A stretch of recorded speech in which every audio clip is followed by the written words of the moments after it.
श्री शिवाय नमस्तुभ्यम। हम सबको पता है कि 29 अक्टूबर को 2025 की आखिरी बुधवार की अष्टमी पड़ रही है और आपको देखो भी 2025 में कितने दिन बचे ही हैं, सिर्फ 2 महीने तो और बचे हैं। और अगर ये 2025 आपका बहुत ख़राब गया और आप ये सोचिए चलो भाई ठीक है इस बार तो ये वर्ष ख़राब गया तो अगला अच्छा हो, 2026 को अच्छा करना है या बचे हुए दिनों को अच्छा करना है, तो आप सभी को बुधवार की अष्टमी का ये उपाय ज़रूर करना है। आपके जीवन में बहुत बड़ा चमत्कार आपको खुद देखने को मिलेगा। ठीक है ना। चलो समझने की कोशिश करते हैं कि इस उपाय के लिए हमें किन किन चीज़ों की आवश्यकता पड़ेगी और कैसे हमें करना है इस उपाय को। ठीक है ना। चलो स्क्रीन पर आप लोग को दिखाई दे रहा होगा पत्ता। यहाँ पर वैसे तो ये पत्ता कौन सा है, अशोक का पत्ता है, लेकिन ज़रूरी नहीं है कि आपको अशोक का ही पत्ता लेना है ना। कोई भी आप 5 पत्ते ले लो जो आपकी इच्छा हो। कितने पत्ते लोगे? 5 पत्ते।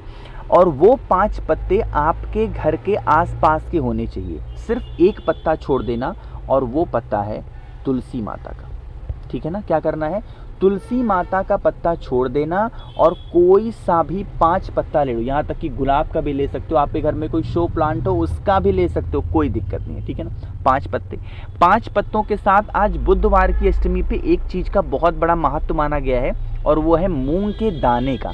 मैंने दाल का इस्तेमाल नहीं किया, मैंने क्या बोला, मूंग के दाने। तो कितने लेने हैं? अगर 5 पत्ते लिए हैं आपने तो 5 मूंग के दाने भी लेने हैं। ठीक है ना। इसे लीजिएगा और क्या करना है, पहुंच जाना है शहद लेकर के महादेव की शिवलिंग के पास में। ठीक, शहद का इस्तेमाल क्यों कर रहे हैं? जब हमें कोई भी चीज़ अगर घर में कष्ट ही कष्ट चल रहा है, उस कष्टों से छुटकारा ही नहीं मिल पा रहा, तो शहद का इस्तेमाल हम करते हैं ना। सबसे पहला काम करना है, जो आपके पास में शहद है उस शहद का लेपन भोले शंकर की ऊपर इस पिंडी पर करना है, जैसे मैं कर रहा हूँ। ठीक है ना। तो शहद का लेपन खूब अच्छे से कर देना। शहद का लेपन करने के बाद में अब आपको जल चढ़ाना है। सुनिएगा मेरी बातों को बहुत ध्यान से। पहले शहद का लेपन करेंगे और शहद का लेपन करने के बाद में आपको 1 लोटा जल चढ़ाना है। जल चढ़ाने के बाद में महादेव का जो शिवलिंग होगा उसको खूब अच्छे तरीके से पोंछ देना। ठीक है ना। पोंछ दिया। पोंछने के बाद में अब आपके पास में जो भी पत्ते हैं उन पत्तों को समर्पित करना। लेकिन पत्तों को समर्पित करते समय एक नाम याद रखना है महादेव का। उस नाम को मैं यहाँ लिख दे रहा हूँ। ठीक है ना। क्या नाम है?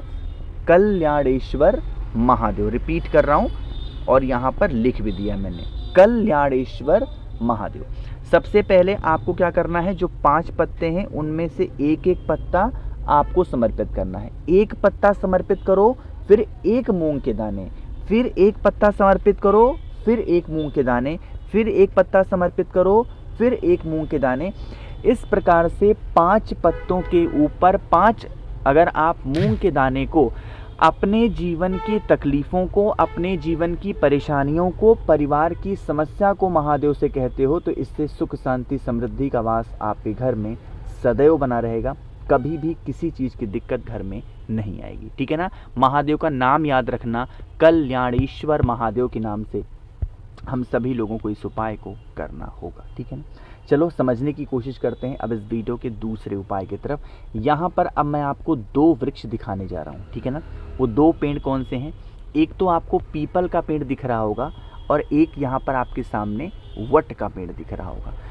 आपके घर के पास में अगर पीपल का पेड़ नज़दीक है तो वहाँ चले जाना, और अगर आपके घर के पास में वट का पेड़ नज़दीक है तो वहाँ चले जाना। ठीक है ना। अब जा करके करना क्या है, पहले ये समझ लो। देखो ये उपाय स्पेशली हम लोग किसके लिए कर रहे हैं? लड़ाई झगड़े के लिए। आज के टाइम पे तो हर इंसान घर में लड़ने के लिए ही बैठा है। बस ऐसा होता है ना कि घर में किसी भी प्रकार से कोई चीज़ें हुई तो बस बहस स्टार्ट हो जाती है। बहस सिर्फ पति पत्नी में ही नहीं होती है, भाई बहन में हो सकती है, आपके बच्चों में हो सकती है, सास ससुर में हो सकती है, देवरानी जेठानी में हो सकती है। लड़ाई करने का कोई वो थोड़ी है, कहीं पे भी हो सकती है। अब समझो कि हमें करना कैसे है। क्या है ये? मैं मान के चल रहा हूँ कि आप वट पेड़ के नीचे गए हो, तो मान लीजिए वट पेड़ के नीचे गए हो, लेकिन वट पेड़ के नीचे जाने से पहले 1 मिनट यहाँ कुछ बना दूँ ताकि मैं आपको समझा पाऊँ। 1 2, ये आपकी यहाँ पर मैंने उंगलियां बना दी हैं। अरे ऐसे तो होता है, ठीक है ना, ऐसे समझ लो भाई। तो ये आपकी उंगलियां बन गई हैं। अब उंगलियों में इस प्रकार से ऐसे लाइनिंग बनी होती है, 1 2 3 1 2 3 1 2 3 1 2 3, ऐसे तो बनी होती है। आपको क्या करना है, आपके पास में रोली हो या कुमकुम हो, यहाँ लाल चंदन की आवश्यकता नहीं है, आपके पास में रोली या कुमकुम होना चाहिए। उससे क्या करना है, ये जो आपकी उंगलियां है ना, इन उंगलियों के जो ये आगे वाला पोर्शन होता है, इसी आगे वाले पोर्शन पे आपको क्या लगाना है, रोली या चंदन, रोली या लाल चंदन। लाल चंदन अगर रोली नहीं मिल पा रही तो लाल चंदन इस्तेमाल करो। वैसे इस उपाय में रोली या कुमकुम का इस्तेमाल करना है, बट नहीं है रोली कुमकुम तो चंदन फिर लास्ट में इस्तेमाल कर सकते हो, बट पहले खोज लेना। तो रोली या कुमकुम ऐसे हाथ में लगाना और किसी भी वट पेड़ के नीचे या किसी भी पीपल पेड़ के नीचे जाना, परिवार का नाम और गोत्र बोल करके 5 पत्तों पर एक एक उंगली को रखोगे। जैसे फॉर एग्जाम्पल यहाँ पर भी उदाहरण दे करके आपको समझा दूँ ताकि आप कभी भी गलती मत करो। जैसे मान लो कि एक पत्ता ये है, एक पत्ता ये है, एक पत्ता ये है, एक पत्ता ये है और एक पत्ता ये है। ठीक, आपको क्या करना है, जैसे मान ले कि आपने इस उंगली से पहले लगाया तो आप इसी उंगली से एक पत्ते पे लगाओगे, फिर दूसरी उंगली से दूसरे पत्ते पे, तीसरी उंगली से तीसरे पत्ते पे, चौथी उंगली से चौथे पत्ते पे और अंगूठे से क्या करोगे, 5वें पत्ते पे। यानी कि हर एक उंगली से अलग अलग पत्तों पे लगाओगे।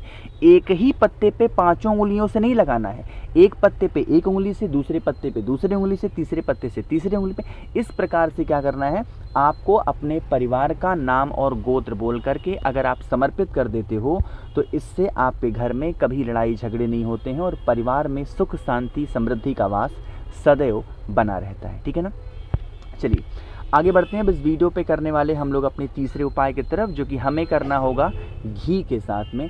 और घी का ये उपाय हम लोग कर रहे हैं आज अपने परिवार के किसी भी रूप के कष्ट को ख़त्म करने के लिए। कोई सा भी कष्ट घर में चल रहा हो, चाहे वो व्यापार को लेकर के हो, नौकरी को लेकर के हो, इज्जत को लेकर के हो, या फिर रुपए पैसे धन संपदा को लेकर के हो, घर में नहीं टिक रहे हैं, माँ लक्ष्मी का आगमन घर में नहीं है, तो आप इस उपाय को करेंगे। इसके लिए आप लोग को 2 चीज़ों की आवश्यकता पड़ने वाली है। ठीक, वो 2 चीज़ें कौन सी हैं, पहले ये समझ लो। सबसे पहले तो यहाँ पर आप लोग को घी दिखाई दे रहा है। ठीक, जो घी का इस्तेमाल करोगे वो आप लोगों को गौ माता के घी का इस्तेमाल करना है। ऐसे नहीं कि कोई भी घी घर में रखा हुआ है चाहे जैसा भी आप इस्तेमाल करो, नहीं, आपको गौ माता का घी इस्तेमाल करने के साथ ही साथ आप लोगों को अभी शक्कर लेना है ना। कष्ट है ना घर में, तो कष्ट के लिए क्या चाहिए, मिठास चाहिए। घर में सभी लोग प्रेम से रहें, तो इसलिए क्या ले रहे हैं, मीठा ले रहे हैं। तो आपको थोड़ा सा मीठा लेना है। अब कैसे करना है उपाय को तभी बताऊंगा जब आप सभी लोग करेंगे वीडियो को लाइक, और जिसने अभी तक नहीं किया है चैनल को सब्सक्राइब तो ज़रूर करिएगा चैनल को सब्सक्राइब, है ना। शक्कर ले लिया, तांबे का पात्र लीजिएगा और पहुंच जाइएगा महादेव के शिवलिंग के पास में। कहीं पर कुछ और नहीं करना है ना। जो आपके पास में घी है उस घी का लेपन आपको क्या करना है, एक तो इतने मैसेजेस आते हैं, आपको घी का लेपन क्या करना है, महादेव के शिवलिंग के ऊपर करना है, यहाँ पर जैसे मैं कर रहा हूँ। ठीक है ना, घी का लेपन करना। और घी का लेपन करने के साथ ही साथ इसी घी के ऊपर शक्कर का भी लेपन करोगे। अब जब शक्कर का लेपन करोगे, अब यहाँ पर हमें कौन से महादेव का नाम लेना है, जब कष्ट स्थिति बहुत खराब हो जाती है तो महादेव का एक रूप है। कौन सा रूप है, अवधूत रूप। तो अवधूतेश्वर महादेव के नाम से आप सभी लोगों को अच्छे तरीके से घी का लेपन करना है। और घी का लेपन करने के बाद में आपके पास में 1 लोटा जल होगा, अरे है ना। अब उस जल को चढ़ाओगे कैसे, डायरेक्ट नहीं चढ़ा देना है महादेव के शिवलिंग पे, नहीं, पहले माता के हस्त कमल पे थोड़ा सा ऐसे गोल गोल ऐसे घुमा लेना है ना। और फिर घुमाने के बाद में महादेव के शिवलिंग के ऊपर अब जा कर के समर्पित कर देना। श्री शिवाय नमस्तुभ्यम का ध्यान करना, अवधूतेश्वर महादेव के उस रूप का स्मरण करना जिसके लिए आप इस उपाय को कर रहे हो। ठीक है ना। तो भाई मैंने भी कोशिश की आप सभी को सब कुछ अच्छा और विस्तार से बताने की। कोई चीज़ें समझ में नहीं आती हो तो नीचे कमेंट सेक्शन में पूछा करिए, मैं पूरी कोशिश करूँगा रिप्लाई करने की।